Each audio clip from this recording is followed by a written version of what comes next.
Hey guys, welcome to Aqua Tank Bogura. তো আজকের ভিডিওটা হতে যাচ্ছে, থাম্বনেল দেখে অবশ্যই বুঝতে পেরেছেন যে ভিডিওটা কি সম্পর্কে হতে যাচ্ছে। তো আসলে ভিডিওটা হতে যাচ্ছে বগুড় কালেকশন নিয়ে। তো যারা নেটিভ থেকে আসলে বগুড়টা কালেকশন করতে চাচ্ছেন, তো তাদের জন্যই আজকের বেসিক্যালি ভিডিওটা।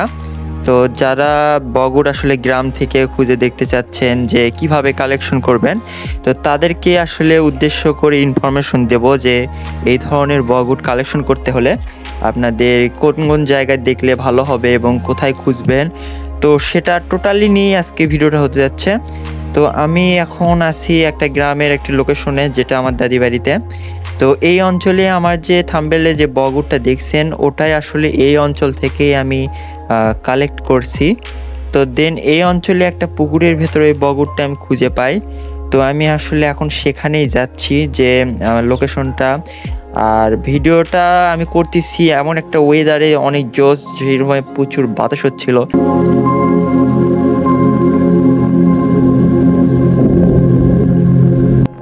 হ্যাঁ, বগুড়া। হ্যাঁ, দাদি বাড়ি যাচ্ছে। হ্যাঁ, না, আমার দাদি বাড়ি এই যে দক্ষিণ আটকে, ওই তো খালেক ডাক্তার করে সবলিছেন না দেখছি। গিয়েছিলাম না, আসলে গিয়েছিলাম ঘোরার উদ্দেশ্যে, প্লাস বগুড়টা হঠাৎ চোখে পড়ে, তাই বেশি একটা ফুটেজ নিতে পারিনি। আর আশেপাশে জমিতে দেখতেই পাচ্ছেন প্রচুর পরিমাণে কাদাযুক্ত প্লান্টস লেগে আছে, প্লাস এই অঞ্চলে প্রচুর প্লান্টস আছে। বাট বৃষ্টির কারণে যে পানিটা শুকিয়ে যাচ্ছে, এরকম একটা অবস্থা। প্লান্টসগুলো, অনেক প্লান্টসই দেখলাম মারা যাচ্ছে। তো এই ধরনের প্লান্টসগুলো যখন আবার বৃষ্টি হবে, পানি যখন আবার জমিতে চলে আসবে, তখন কিন্তু আবার নতুন করে প্লান্টস বের হবে। তো এখন হচ্ছে সামনে দেখতে পাচ্ছেন সেই পুকুরটা, যেখানে আমি একদম স্যান্ডেল খুলে তারপরে হচ্ছে নামছি। তো আসলে আশেপাশে এরিয়াটা অনেক সুন্দর, আর 3-4 জন ছিল। আর এই অঞ্চলে একটু জোকের ভয় ছিল, কারণ হঠাৎ জোক দেখছিলাম আশেপাশে। তো ভাগ্য ভালো ছিল আমাদের, কারণ হচ্ছে জোকটা আসলে আমাদের গায়ে লাগেনি। কারণ এই ধরনের অঞ্চলে জোক থাকাটাই স্বাভাবিক, তাই একটু সাবধানে চলাফেরা করবেন।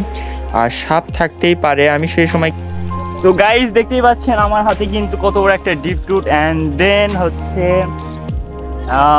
এই যে দেখেন কত বড় একটা কালেকশন। এটা এখন হচ্ছে নিয়ে যাব, আর হচ্ছে এটা নিয়ে যেতে হবে। আর তো যারা বগুড় কালেকশন করতে চাচ্ছেন, এরকম ভাবতেছেন, তারা কিন্তু গ্রামের বিভিন্ন অঞ্চলে দেখতে পারেন, কারণ গ্রামে প্রচুর পরিমাণে বগুড় আছে। আর যাদের আশেপাশে শহর এলাকা, তাদের কি আর বলবো, কারণ কালেকশন করার মতো তো জায়গা নেই।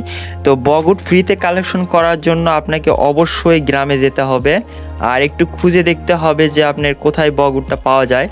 আর বগুড় আমাদের দেশেরগুলো একটু খুঁজে দেখলে ভালো সাইজের পেয়ে যাবেন, যেমন আমারটা দেখতে পাচ্ছেন কত সুন্দর একটা সাইজের পেয়ে গেছি।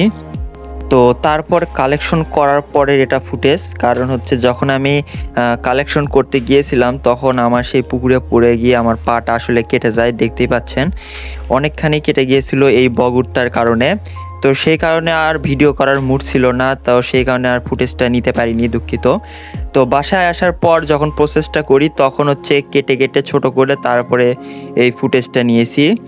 আর হচ্ছে দেখতে পাচ্ছেন এই শেপ, এক একটা সাইজের বগুড়ই অনেক সুন্দর, প্লাস 3টা বড় বড় সাইজের পেয়েছি, যে 3টায় আমি দেখতেই পাচ্ছেন আলাদা আলাদা ট্যাঙ্কে আমি সেট আপ দেওয়ার পরে পিকশো আপনাদের সুবিধার্থে দিয়ে দিচ্ছি, যে সেট আপ দেওয়ার পর এটা কেমন লাগে আসলে।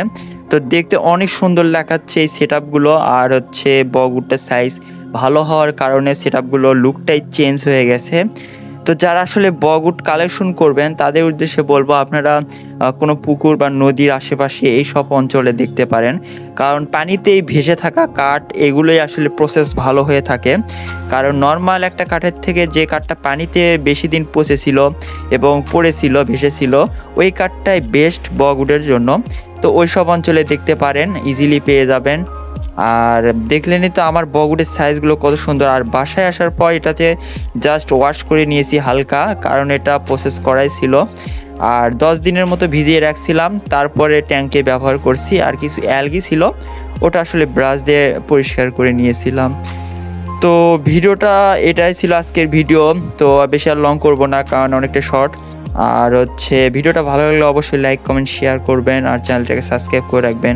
তো দেখা হবে কোনো নতুন ভিডিওতে। টাটা।